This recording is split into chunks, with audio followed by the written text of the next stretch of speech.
Serat Saka Jati. Pagi di desa pesisir sawah. Udara dingin menusuk dari celah-celah dinding bambu yang renggang. Di sebuah rumah reyot di tepi sawah, seorang anak lelaki meringkuk di tikar tipis, mencoba menahan gigil. Atap rumah itu bocor di beberapa tempat, semalam hujan deras meneteskan air ke sudut-sudut lantai tanah, meninggalkan genangan kecil yang sekarang sudah mengering, menyisakan noda tanah yang retak-retak. Saka Jati membuka matanya perlahan. Langit-langit bilik tampak kusam, gelap oleh asap dapur yang menempel bertahun-tahun. Ia menarik napas panjang, mencium bau khas rumahnya, campuran antara kayu lapuk, abu tungku, dan tanah basah. Tidak ada yang istimewa dari rumah itu, bahkan bisa dibilang tak pantas dihuni. Namun baginya, rumah reyot itu adalah tempat satu-satunya di mana ia merasa aman. Dari luar, suara ayam berkokok bersahut-sahutan, mengusir sisa-sisa kantuk yang masih menempel. Ada juga suara bambu bergemeretak tertiup angin, seolah-olah ikut bernyanyi bersama alam pagi. Saka bangkit, duduk perlahan sambil mengucek mata. Tubuhnya kurus, rambutnya kusut dan kering. Ia meraih baju lusuh yang tergantung di paku kayu, mengenakannya dengan gerakan lamban. Dari dapur, terdengar suara kayu patah terbakar dan bunyi letupan kecil dari tungku. Aroma asap tipis tercium, bercampur dengan bau air yang sedang dipanaskan. Saka tahu, neneknya sudah lebih dulu bangun. Ia terdiam sejenak, hanya mendengarkan, seakan mencoba menangkap semua detail dengan tubuhnya. Sejak kecil, ia memang terbiasa merasakan lebih dari sekadar melihat atau mendengar.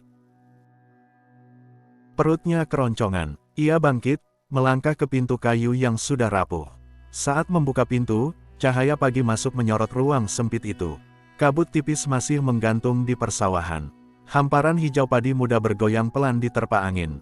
Ada kilau air sisa hujan yang memantul seperti butir kaca di ujung daun-daun. Saka memejamkan mata sejenak. Udara lembab memenuhi paru-parunya. Ia merasakan dingin meresap hingga tulang, tapi sekaligus ada ketenangan yang sulit dijelaskan. Setiap pagi di desa selalu terasa sama, tapi bagi Saka, ada yang berbeda setiap kali ia mencoba meresapinya. Seolah setiap embun, setiap desir angin, membawa cerita yang hanya bisa ia pahami bila ia benar-benar diam. Jati, suara neneknya memanggil dari dapur. Serak, tapi hangat. Iya nek, jawabnya sambil menoleh. Ia melangkah menuju dapur, lantai tanah yang becek membuat kakinya kotor. Dapur itu hanya ruang kecil dengan tungku tanah liat dan periuk tua yang menghitam. Neneknya, Mbah Ratin, duduk bersila sambil menyalakan api dengan potongan bambu kering. Api kecil menyala, menari-nari di antara kayu. Saka duduk di dekatnya, tanpa bicara. Ia hanya mengamati. Dari gerakan tangan nenek, dari cara meniup api, dari posisi kayu yang disusun, semuanya ia simpan dalam ingatannya bukan dengan hafalan, melainkan dengan rasa. Ia selalu berusaha mengingat sesuatu bukan dari kata-kata, melainkan dari bagaimana tubuhnya meresapi kejadian itu. Nenek melirik, tersenyum samar. Bangun pagi itu baik, Jati. Tubuhmu ikut segar, pikiran juga jernih. Saka mengangguk, meski dalam hatinya ia merasa pikirannya jarang benar-benar jernih. Ada beban yang selalu mengganjal, ketidakmampuannya menghafal, sesuatu yang membuatnya berbeda dari anak-anak lain. Namun pagi itu ia memilih diam. Ia hanya duduk, memeluk lutut, mendengar suara kayu terbakar, dan mencoba percaya pada kata-kata neneknya. Nenek menuang air panas ke dalam kendi tanah liat. Uap tipis mengepul, membawa aroma samar tanah basah yang terbakar. Saka memperhatikan gerakan itu tanpa banyak bicara, lalu berdiri mengambil tempurung kelapa yang biasa dipakai sebagai gayung. Ia menimba sedikit air hangat, membasuh wajahnya. Rasa hangat bercampur dingin embun membuat kulitnya merinding, tapi juga segar. Cepat bantu nenek siapkan sarapan, ujar Mbah Ratin. Suaranya tegas, meski tubuhnya sudah rapuh dimakan usia. Saka mengangguk. Ia mengambil pisau kecil di sudut dapur, lalu mengiris tipis-tipis sayuran daun yang tersisa dari kemarin. Peralatan mereka sederhana, talenan kayu retak, pisau berkarat, dan periuk tanah yang gosong di bagian bawah. Meski seadanya, bagi Saka semuanya terasa akrab, bahkan nyaman. Ada kenangan yang menempel pada setiap benda. Saat tangannya sibuk, matanya sesekali melirik nenek. Ia melihat keriput di wajah itu, tangan yang gemetar saat memegang kayu bakar. Ada rasa khawatir yang mengendap, meski tak pernah ia katakan.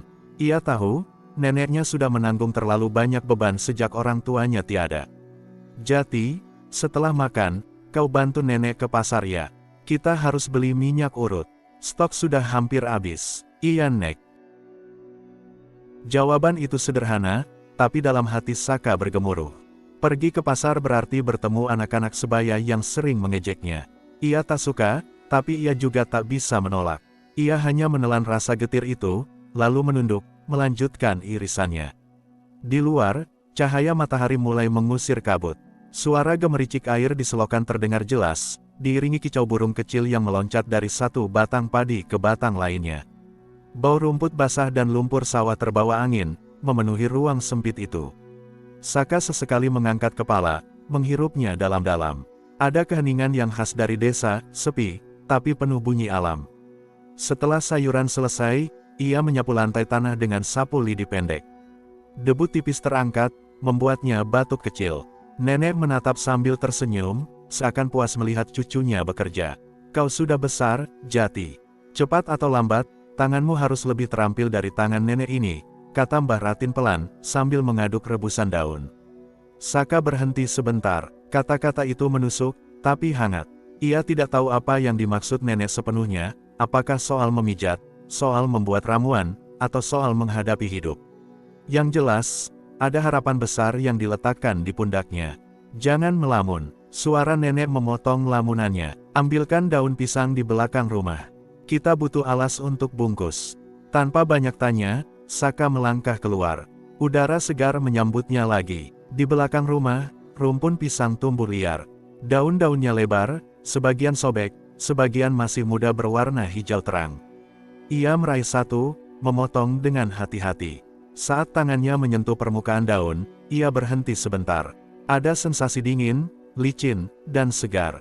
Ia selalu suka meresapi tekstur, seakan dengan itu ia bisa mengingat lebih baik daripada hanya menghafal bentuknya. Dengan hati-hati, ia membawa daun pisang masuk. Nenek sudah menunggu, menaruh rebusan sederhana di atas tungku yang mulai mengecil apinya. Saka meletakkan daun di meja kayu. Api kecil itu bergoyang pelan, seakan menari bersama aroma rebusan sayur yang semakin pekat. Momen pagi itu sederhana, tapi bagi Saka ada sesuatu yang ia simpan, rasa hangat bersama nenek, rasa tenteram di tengah rumah reot, dan rasa takut yang perlahan menyelinap setiap kali ia mengingat pasar yang menunggu. Setelah sarapan sederhana selesai, sayur bening dengan nasi jagung yang keras, Saka duduk di ambang pintu rumahnya. Ia memeluk lutut, pandangan tertuju ke hamparan sawah yang luas. Embun mulai surut, berganti dengan sinar matahari yang menghangatkan. Padi muda yang basah tampak berkilau, seolah-olah setiap batangnya menyimpan rahasia kecil dari bumi. Desa masih lengang, hanya sesekali terdengar suara orang memanggul cangkul menuju sawah, atau suara kambing mengembik dari kandang. Di kejauhan, anak-anak kecil berlarian di pematang, tertawa keras. Suara mereka memantul di udara, menusuk telinga Saka. Ia hanya diam, menunduk, membiarkan rasa minder itu menyelusup perlahan. "Kenapa diam?" tanya nenek dari dalam rumah. "Tidak apa-apa, Nek." Jawaban itu keluar pendek. Ia enggan menjelaskan. Bagaimana ia bisa bilang bahwa setiap tawa anak-anak sebaya selalu terasa seperti ejekan, meski kadang mereka hanya bermain. Bagaimana ia bisa mengaku bahwa dirinya sering merasa bodoh, karena tak mampu mengingat pelajaran seperti yang lain. Ia menoleh ke langit, birunya pucat, dihiasi gumpalan awan tipis. Angin berhembus membawa aroma lumpur dan jerami. Bagi kebanyakan orang, ini hanya pemandangan biasa. Tapi bagi Saka, ia mencoba menangkap semuanya dengan rasa. Setiap desir angin, setiap bau tanah, setiap suara ayam atau jangkrik, semuanya ia simpan di tubuhnya. Ia tidak tahu mengapa, tapi cara itu membuatnya lebih tenang dibanding berusaha menghafal kata-kata. Ia menggenggam tanah kering di samping rumah, lalu meremasnya. Butiran halus itu pecah di telapak tangannya, menyisakan rasa kasar dan hangat. "Kalau aku bisa mengingat tanah ini, mungkin aku juga bisa mengingat wajah-wajah orang," gumamnya lirih. Nenek muncul sambil membawa keranjang anyaman bambu. "Jati, ayo siap-siap, kita berangkat sebelum pasar penuh sesak." "Iya, Nek." Saka berdiri, tubuhnya masih terasa berat, bukan karena lelah, tapi karena bayangan pasar. Setiap langkah ke sana seperti melangkah menuju tempat ujian, di mana semua kelemahannya akan terbuka. Ia menarik napas panjang, mencoba meneguhkan hati. Saat ia berjalan mengikuti nenek melewati halaman rumah yang sempit, ia menoleh sebentar ke belakang. Rumah Reyot itu berdiri ringkih, seolah bisa runtuh kapan saja. Namun disitulah semua kenangan dan rasa aman tersimpan. Ada perasaan aneh, ingin pergi jauh, tapi juga takut kehilangan rumah yang meski rapuh, tetap jadi satu-satunya tempat kembali. Mereka melewati jalan tanah yang becek sisa hujan. Di kiri kanan, tumbuh semak belukar dan rumpun bambu yang bergemeretak ditiup angin. Jalan itu menurun sedikit sebelum mencapai pematang sawah. Saka berjalan pelan, matanya terus memperhatikan langkah kakinya yang terbenam dalam lumpur. Setiap jejak ia rasakan dengan telapak kaki, dingin, lengket, lalu lepas. Ia menoleh ke samping, melihat sawah yang terbentang. Burung-burung kecil hinggap di pematang, mengais cacing dari tanah basah. Air irigasi mengalir tenang, memantulkan sinar matahari pagi.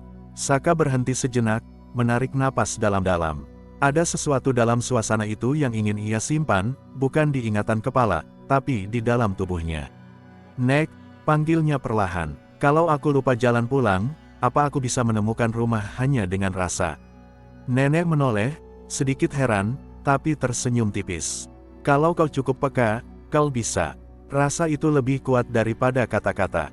Jawaban itu membuat Saka terdiam. Ia tidak mengerti sepenuhnya, tapi kalimat nenek selalu punya bobot. Ia melanjutkan langkah, mengikuti nenek yang berjalan mantap meski usianya renta. Di kejauhan, atap-atap pasar mulai tampak samar di balik kabut tipis yang belum sepenuhnya hilang. Langkah kaki mereka menyusuri pematang sawah, perlahan menuju keramaian yang mulai terdengar. Dari kejauhan, suara pasar sudah samar-samar sampai teriakan pedagang menawarkan dagangan, derit roda gerobak kayu, suara ayam berkokok bercampur riuh tawa manusia. Semua suara itu bercampur, seperti arus deras yang siap menelan siapa saja yang mendekat.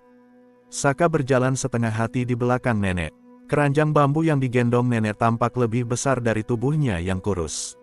Sesekali, nenek berhenti untuk menyapa tetangga yang lewat, berbasa-basi tentang hasil panen atau kesehatan keluarga. Saka hanya berdiri di samping, menunduk. Setiap sapaan membuatnya merasa semakin kecil. "Ayo, jangan jauh-jauh dari nenek," ucap Mbah Ratin, menoleh sekilas. "Iya, Nek." Jawaban itu terdengar datar, tapi di dalam hatinya, jantung Saka berdetak lebih cepat. Ia tahu pasar bukan sekadar tempat ramai. Di sana, anak-anak sebaya sering berkumpul, bersuara keras, dan tak jarang melirik dirinya dengan tatapan yang menyakitkan. Ada semacam ritual ejekan yang tak pernah gagal muncul setiap kali ia terlihat. Mereka melewati sebuah jembatan bambu yang melintang di atas saluran irigasi. Air mengalir deras di bawah, memantulkan cahaya matahari pagi yang makin terang. Saka berhenti sebentar, menatap arus itu. Ada keinginan untuk membiarkan dirinya larut, terbawa arus, pergi entah kemana, asal jauh dari tatapan orang-orang di pasar. Tapi tangan nenek menepuk bahunya lembut, membuatnya sadar kembali. "Kau terlalu banyak melamun," kata nenek. Saka tersenyum tipis, meski dalam senyum itu ada getir yang tak bisa ia sembunyikan. Jalan menuju pasar makin padat. Orang-orang berjalan membawa pikulan berisi sayur, ikan, atau hasil kebun. Beberapa kerbau lewat dengan beban kayu di punggung. Suara sandal kayu beradu dengan tanah becek, menciptakan ritme yang kacau. Saka menunduk makin dalam, berharap tak ada yang mengenali wajahnya. Namun semakin dekat mereka ke pasar, semakin jelas suara riuh itu masuk ke telinganya. Bagi sebagian orang, hiruk-pikuk itu menandakan kehidupan desa yang makmur. Tapi bagi Saka, itu terdengar seperti panggilan untuk sebuah ujian yang selalu gagal ia menangkan. Ia menegakkan tubuh, mencoba meyakinkan dirinya sendiri. "Aku hanya membantu nenek, tidak ada yang perlu ditakuti. Aku hanya membantu." Kalimat itu ia ulang-ulang di dalam hati, tapi semakin diulang, semakin terasa rapuh. Mbah Ratin terus berjalan dengan langkah mantap. Dari wajahnya, tampak jelas ia sudah terbiasa dengan suasana ini. Pasar adalah bagian dari hidupnya, tempat ia membeli bahan, tempat ia menjual jasa pijat, tempat ia menyambung hidup. Bagi nenek, pasar adalah ruang biasa. Tapi bagi Saka, pasar adalah panggung yang terlalu terang, tempat kelemahannya bisa dilihat semua orang. Saat atap-atap rumbia pasar mulai tampak jelas, Saka merasakan keringat dingin di tengkuknya meski udara pagi masih sejuk. Suara teriakan pedagang semakin keras, dan tawa anak-anak terdengar semakin dekat. Ia menelan ludah, tangannya yang kosong mengepal, kuku-kukunya menekan telapak tangan. Di kepalanya, muncul bayangan suara ejekan yang sudah begitu familiar. Anak bodoh, Saka tidak bisa menghafal, anak tukang pijat. Kata-kata itu bergaung, meski belum benar-benar terucap di hadapannya hari ini. Ia tahu, hanya soal waktu sebelum kata-kata itu kembali dilemparkan. Nek, ucapnya lirih, hampir seperti bisikan. Nenek menoleh sebentar. Saka ingin berkata sesuatu, tentang ketakutannya, tentang pasar yang terasa seperti jebakan. Tapi lidahnya keluh. Ia hanya menggeleng pelan. Tidak apa-apa. Mbah Ratin menatapnya lebih lama, seakan mengerti ada yang dipendam cucunya. Tapi ia memilih tidak menanyai lebih jauh. Langkah mereka akhirnya sampai di jalan masuk pasar. Aroma ikan asin, terasi, sayur segar, dan keringat manusia bercampur menjadi satu, menusuk hidung, suara riuh membuncah, menelan setiap bisikan hati yang kecil. Saka berdiri sejenak di ambang keramaian itu, merasa tubuhnya semakin kecil. Ia menarik napas dalam-dalam, mencoba menenangkan diri, tapi di ujung matanya, ia sudah melihat sekumpulan anak sebaya yang berdiri di dekat pintu pasar, menoleh ke arahnya sambil berbisik-bisik. Dan pada detik itu, Saka tahu, pagi yang tenang di rumah Reyot sudah berakhir. Hari ini, ia akan kembali diuji.